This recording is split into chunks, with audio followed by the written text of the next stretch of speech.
నీకు రామోజీకి ఉన్న లింకు ఏంటి రామోజీ గురించి నీకు తెలిసినవన్నీ చెప్పు. రామోజీ అక్షర యోధుడు సార్. ఇంకా ఆయన అంత ఇంత కాదు, ఆయన గురించి ఎంతని చెప్పొచ్చు. ఓకే చెప్పు. అసలు మామూలుడు కాదు, అది పెద్ద రాజకీయ చదురు గురువింద. గురువింద అంటే తప్పుడు మాట, అది రాజగురు తప్పుడు మాట. రాజగురు గురవింద అంటే కింద ముడ్డిని కింద నడుపు పెట్టుకొని లేదు కానీ 10 పేజీల పేపర్ ఉంటుంది సార్ ఆయన మీద. ఆయన పెద్ద విజయవాడ నుంచి పాల వ్యాపారం చేసి పూల వ్యాపారం అమ్మినా కొన్నా. అక్కడి నుంచి దాసనారాయణ దగ్గర ఏమో ఈనాడు పేపర్ కొని అక్కడి నుంచి పెద్ద సంస్థను క్రియేట్ చేసి. దాసనారాయణరావు దగ్గర ఈనాడు పేపర్ అనేది కాదు, ఆయన ఉదయం ఈయన వేరు ఆయన వేరు. ఉదయం అదే అవన్నీ ఉన్నాయి సార్. ఇంక మనం అంతే అన్ని మీరు గురువు కాబట్టి ఏదో నాకు పొద్దున్నే ఈటీవీ వాళ్ళు న్యూస్ పంపించారు కాబట్టి ఏదో ట్రైనింగ్ లో ఉందని పంపించాం. మిమ్మల్ని కాదు, మీది ఎక్కడ మీరు రాజగురు, మీరు మీతోటి నీకు తెలిసింది చెప్పు. నీ వాయిస్ ఆయన దగ్గర పనిచేసావు కదా. నేను పని చేసిన కృతజ్ఞత ఏంటంటే వేల లక్షల మందికి ఆయన చాలా ఉపాధి కల్పించాడు. ఆయన నెక్స్ట్ ఆయన 10,000 జీతగాడైనా 1,00,000 జీతగాడైనా అందరూ ఒకేలా చూస్తున్నాడు ఆయన. ఇప్పుడు ఈటీవీ షూటింగ్స్ లో కానీ లేకపోతే బయట కానీ రామోజీరావు వల్ల ఎంతో మంది మంచి క్వాలిఫికేషన్ సంపాదించుకొని మంచి సర్టిఫికేట్ మంచి లైఫ్ సంపాదించారు, తిరిగిన లైఫ్ సంపాదించారు. ఆయన ఆ సంస్థలో జాయిన్ అయ్యి బయటకు వచ్చిన ఎవడు కూడా ఆయన గురించి చెడుగు మాట్లాడలే. అది ఫస్ట్ పాయింట్. అది ఏంటంటే ఆయన సంస్థలో ఆయన గురించి తెచ్చి అక్కడ సంస్థలో చేసి బయటకు వచ్చిన వాడు అందరూ కూడా టాప్లలో ఉన్నారు, ఎవరు చెడుగా మాట్లాడలే. అది చాలా పెద్ద హైలైట్. ఆయన పెద్ద హిస్టరీ, ఆయన లైఫ్ హిస్టరీలో ఎన్నో విజయాలు సాధించాడు. ఆయన ఓటములు తట్టుకున్నాడు. వైఎస్ రాజశేఖర రెడ్డి టైంలో ఒక 30 ఎకరాల పాటు రామోజీ ఫిలిం సంస్థని వ్యవస్థని ధ్వంసం చేస్తే ట్రాక్టర్లతో మళ్ళీ కోలుకున్నాడు. లెక్క చేయలేదు. పక్కన ధ్వంసం చేస్తుంటే కనీసం చీమ చిటుకుమని కూడా మనడు చప్పుడు చేయలే. అందరూ డోర్లు తీసేయండి, వాళ్ళ పని వాళ్ళు చేసుకుంటారని. నేను ఆఫీస్ లో ఉన్నాను రామోజీ ఫిలిం సిటీలో. ఒకేసారి వందల ట్రాక్టర్లు వచ్చి ఆ రోడ్లు అన్ని షెడ్లు, BS4లు BS5లు ఇవన్నీ చాలా ధ్వంసం చేస్తున్నా కూడా రామోజీ ఫిలిం సిటీలో ఆల్మోస్ట్ 1,200 మంది సెక్యూరిటీలో ఒక్క సెక్యూరిటీ కూడా అలా చూస్తూ ఉన్నాడు తప్ప ఎవరు ఏమనలే. అది వింత ఏంటంటే నాకు చాలా ఆశ్చర్యకరమైన విషయం. ఎలాగైతే దున్నారో అలాగే నడుచుకుంటూ వెళ్ళారు. అలాగే మళ్ళీ టీడీపీ గవర్నమెంట్ వచ్చి మళ్ళీ ఇదైనంత వరకు అసలు ఈ రోజు వరకు కూడా ఏదో 2-3 సార్లు మొన్న ఏదో 2-3 సార్లు తాంబర్ లైట్ గా వేసుకున్నారు తప్ప షూటింగ్ వాళ్ళు కానీ ఎవరు కానీ అలాగే వచ్చిపోతుండేవారు తప్ప దాన్ని మళ్ళీ ఇది చేయలేదు. అంత గొప్ప వర్క్స్ జరిగి ఏంటంటే అన్న ట్రాక్టర్స్ తో అంత దున్ని చండాలం చేసిన రామోజీ ఫిలిం సిటీని మళ్ళీ దాన్ని వాళ్ళు కప్పేసుకుని రోడ్లు వేసుకోవడం బాగు చేయడం ఏం చేయలే. అలా చాలా చాలా చాలా అద్భుతాలు ఉన్నాయి. ఒకేసారి 48 hours లో 1,200 కోట్లు కట్టాలంటే మహానుభావుడు 12 గంటల్లో 48 గంటల్లో 1,200 కోట్లు కట్టి పెట్టేసాడు. డబ్బు మనీ ఖర్చు పెట్టాడా? ఖర్చు కాదు. అప్పుడు వైఎస్ రాజశేఖర టైంలో అతని మీద కేసు వేసినప్పుడు విత్ ఇన్ 48 hours లో 1,200 కోట్లు కట్టాలని ఒక ఇది ఉంటే అంటే సమర్థుడు అంత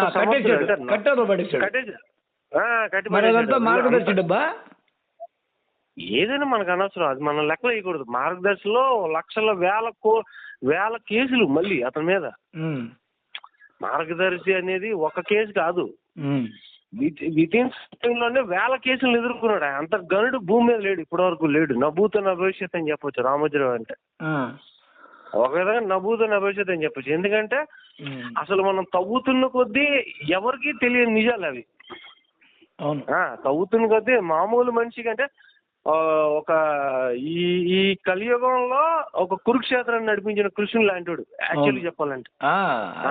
రామారావుని ఆకాశానికి ఎత్తింది ఆయనే, దించింది ఆయనే. ఒక రాతతో అంటే ఒక పెన్ను రాతతో అంటే మిమ్మల్ని కూడా పొగడొచ్చు. అంటే ఆ రాత బలానికి రామోజీరావు ఎందుకంటే ఇంత ఇష్టంగా చెప్తున్నానంటే ఆయన మొదలు పెట్టిన ఆ కలం, అది కలం కాదు, కలం కంటే అంటే ఒక ఆయుధం, ఒక అణుబాంబు సమానం ఆయుధం. కలం కాదు, కరవాలం. కదా, అది మామూలు విషయం కాదంటే మామూలుగా భూమి మీద పుట్టే నార్మల్ మనిషికి ఎవరికి అర్థం కాదు. ఒక మామూలు సాధారణ పత్రికతో ఇంత చెయ్యొచ్చా అని చూపించింది రామోజీరావే. ఆ సిరాతోటి నారావారినే ఒక అందరం ఎక్కించాడు ఆ సిరాతోటి. అది మామూలు విషయం కాదు. ప్లస్ చరిత్రలో, ఇండియన్ చరిత్రలో రామోజీరావుని కాదు మోడీని కూడా రప్పించుకున్నాడు. ఎక్కడో నరేంద్ర మోడీని 3 సార్లు ముఖ్యమంత్రిని చేశాడు, 3 సార్లు ప్రధానమంత్రిని కూడా చేశాడు అనుకోవాలి. తన రాత బలంతో గుజరాతే కాదు 12 ఛానల్లో 12 భాషల వాళ్ళు 12,000 మంది 12 లక్షల మందిని ప్రభావితం చేసిన ఒకే ఒక్క గరుడు భూమి మీద కోట్లు, ఇంకా ఎక్కువ మంది ఉంటారు కూడా, 12 కోట్లు ఇంతమంది ప్రభావితం చేసినాయి. ఈ 12 అనేది చాలా పెద్ద సంఖ్య. 12కి 11 పెద్ద లింక్ ఉంది. ఎందుకంటే అతనికి రాని భాష లేని భాష కాదు, అతను ప్రతి భాషలో దగ్గరికి వచ్చి అమితాబ్ బచ్చన్ గాని, రజనీకాంత్ గాని, మోడీ గాని, రామోజీరావు గాని, ఈవెన్ ఈ రోజు కేసీఆర్ గాని అందరూ వచ్చి రేవంత్ రెడ్డి గాని అందరూ కాళ్ళ దగ్గర మోకరిల్లు తప్ప జగన్ కూడా ఒకసారి కూర్చొని ఫోటో ఉంది కదా, జగన్ కూడా ఒకసారి వచ్చి చాలా ఒబీడియంట్ గా చెప్పుకున్నాడు. ఎవరైనా ఆయన పాదాల కింద మోకరిల్లు తప్ప ఇంతవరకు కూడా ఆయన ఒక మెట్టు దిగి ఎవరి దగ్గరైనా ఒదిగినట్టుగా చరిత్రలో లేదు. ఆయన చాలా పేదరికం నుంచే వచ్చాడు. పాలు, పచ్చళ్ళు, పచ్చడి ప్యాకెట్లు, వాళ్ళ వంశం, వాళ్ళ తల్లికి సైకిల్.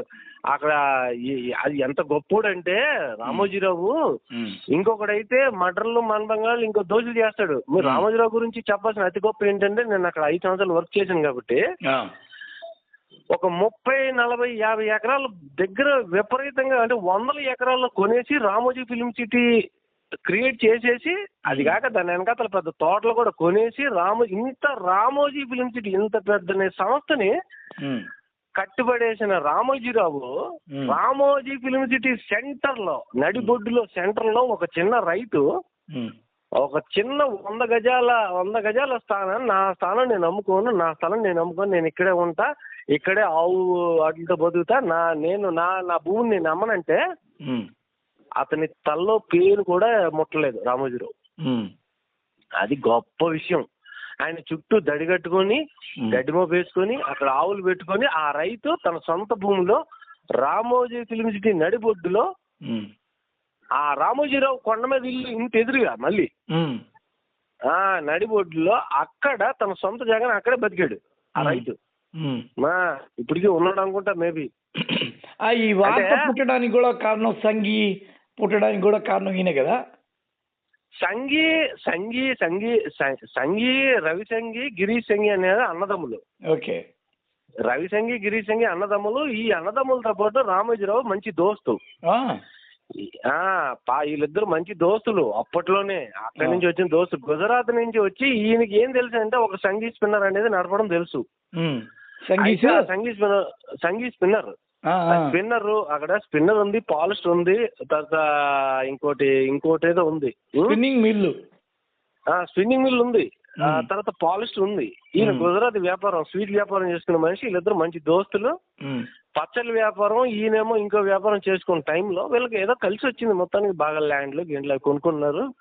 ఆ కొనుక్కున్న టైంలో ఆ సంఘీకిను రామోజీకి ఉన్న మధ్యలో గోడ కట్టే విషయంలో గొడవ వచ్చింది. ఆ గోడ అవతల రామోజీ ఫిల్మ్ సిటీ, గోడ అవతల సంఘీ. ఒక కొండ మీద, ఆ కొండకి మీద గోడ ఉంటుంది, ఆ గోడ అవతల రామోజీ ఫిల్మ్ సిటీ, ఎదురు సంఘీ. ఆ డిస్కషన్ అనేది కొంచెం ఎక్కువైంది. అందుకు వాళ్ళిద్దరికి పడదు. అందువల్ల ఆయన వార్త పెట్టాడు పోరాటం మీద. ఫిల్మ్ సిటీ సంఘీ టెంపుల్ కూడా ఫేమస్ కదా. టెంపుల్ కూడా ఆల్మోస్ట్ ఒక 10 years వరకు చాలా ఫేమస్ అది. అయితే దాన్ని మెయింటైన్ చేయలేక అన్నదమ్ముల ఇద్దరి మధ్య గొడవ రావడం వల్ల వాళ్ళిద్దరికి పెద్ద పెద్ద గొడవలు వచ్చిన తర్వాత దాన్ని మెయింటెనెన్స్ ఆపేశారు. పురోహితులు ఎవరు లేరు అక్కడ. అది టెంపుల్ కూడా కసితోటి రామోజీ ఇంటి కన్నా కొంచెం ఎక్కువగా కట్టాడు కావాలని. రామోజీ చరిత్ర ఏంటి, ఇప్పుడు ప్రపంచంలో ఇండియాలోనో ప్రపంచంలోనో రామోజీరావు ఇల్లు 2వ స్థానం. ఫస్ట్ స్థానం సచిన్ టెండూల్కర్ బుల్లెట్ ప్రూఫ్ ఇల్లు. ఇది 388 కోట్ల పైన. ఇది చాలా తక్కువ లెక్క, ఇది తప్పు లెక్క యాక్చువల్లీ రామోజీరావుది. ఇది ఎన్ని వందల వేల వేల వేల కోట్లు బిల్డింగ్ ఇది రామోజీరావుది. ఆ బిల్డింగ్ కూడా పెద్ద చరిత్ర ఏంటంటే ఫస్ట్ ఒక మిర్రర్ తెప్పించారు బయట నుంచి, రష్యా నుంచి.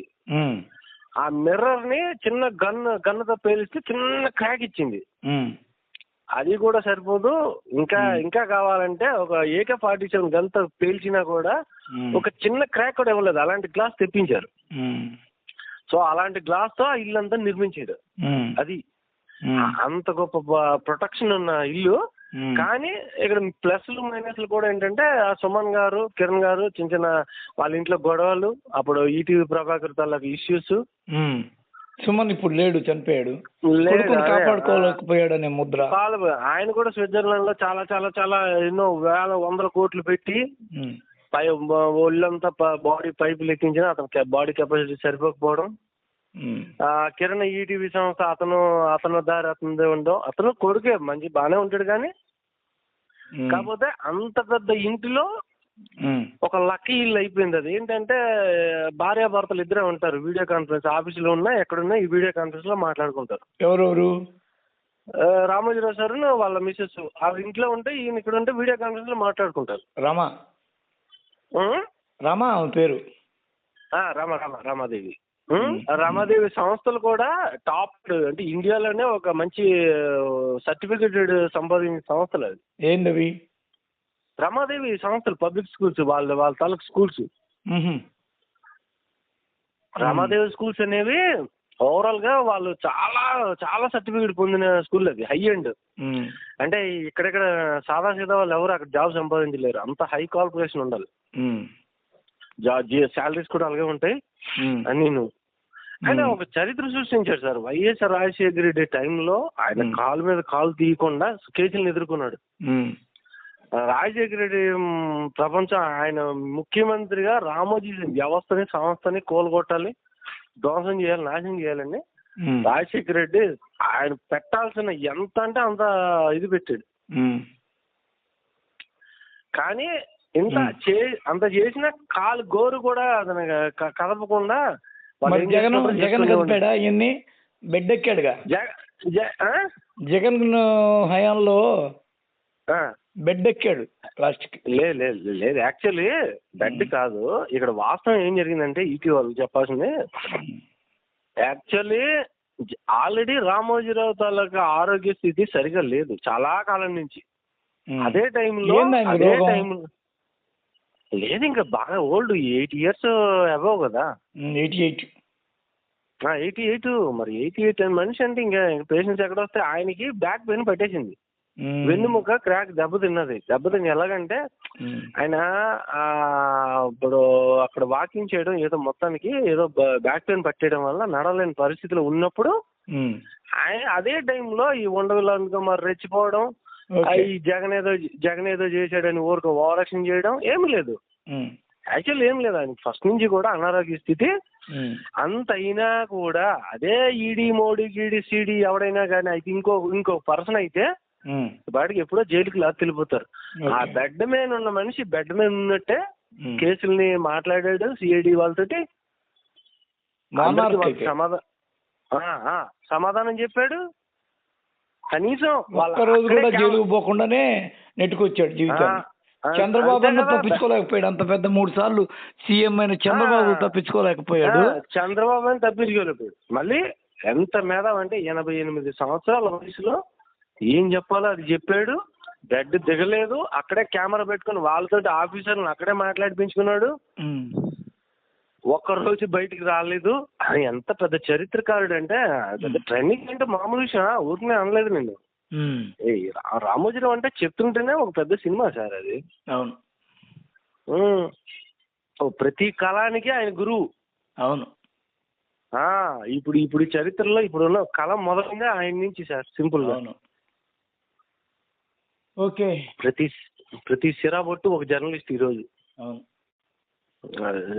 చాలా చెప్పుకోవచ్చు sir. Ramoji Rao one of the hero cinema ఇండస్ట్రీలో కదా. ఇక్కడ ఇప్పుడు చూడండి కదిలిపోద్ది చూడండి, ఇంకా ట్రెండింగ్ లో ఉంది.